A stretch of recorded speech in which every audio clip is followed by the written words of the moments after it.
کیا آپ یقین کریں گے کہ ایک ایسے بھی ولی اللہ گزرے ہیں جن کا مقام صرف ایک کھجور کی وجہ سے چھین لیا گیا تھا؟ یہ کوئی عام شخص نہیں تھے، یہ تھے حضرت ابراہیم بن ادہم رحمت اللہ علیہ، بلخ کے بادشاہ، جو سب کچھ چھوڑ کر اللہ کے ولی بن گئے تھے۔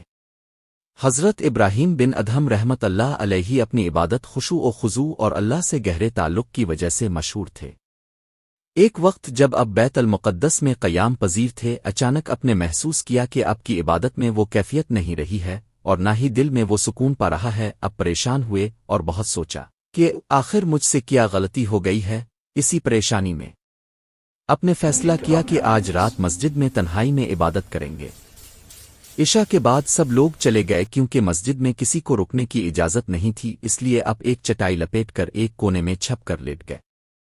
رات گہری ہوئی تو اچانک کچھ نورانی چہرے والے لوگ مسجد میں داخل ہوئے اور عبادت میں مشغول ہو گئے۔ حضرت ابراہیم بن ادہم تنہائی کا انتظار کرتے رہے، پھر ان میں سے ایک شخص نے کہا، مجھے یہاں کسی انسان کی موجودگی محسوس ہو رہی ہے۔ دوسرے شخص نے جواب دیا، ہاں، یہاں ابراہیم بن ادہم موجود ہیں، جو کبھی ولیوں کے سردار تھے، لیکن ایک معمولی غلطی کی وجہ سے ان کا مقام چھین لیا گیا ہے۔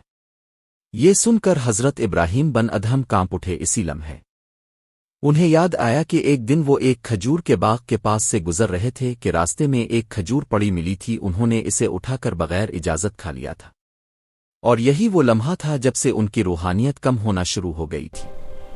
صبح ہوتے ہی وہ فوراً اس باغ کے مالک کو تلاش کرنے نکل پڑے۔ آخرکار مالک مل گیا۔ آپ نے کہا، میں نے آپ کی ایک کھجور بغیر اجازت کھا لی تھی، مجھے معاف کر دیں۔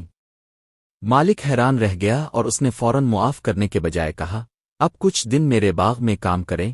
حضرت ابراہیم بن ادہم فوراً راضی ہو گئے۔ چند دن خدمت کے بعد مالک نے معاف کر دیا اور آپ کی صحبت سے سچا مسلمان بھی بن گیا اور آپ کا مرید بھی بن گیا۔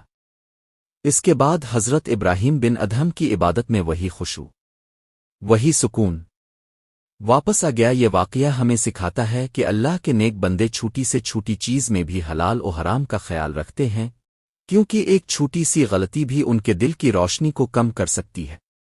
تو یاد رکھیں، جو اللہ کے قریب ہونا چاہتا ہے، اسے اپنے ہر عمل کا حساب رکھنا ہوگا۔ اس ویڈیو کو برائے مہربانی لائک، شیئر اور سبسکرائب کریں۔ شکریہ۔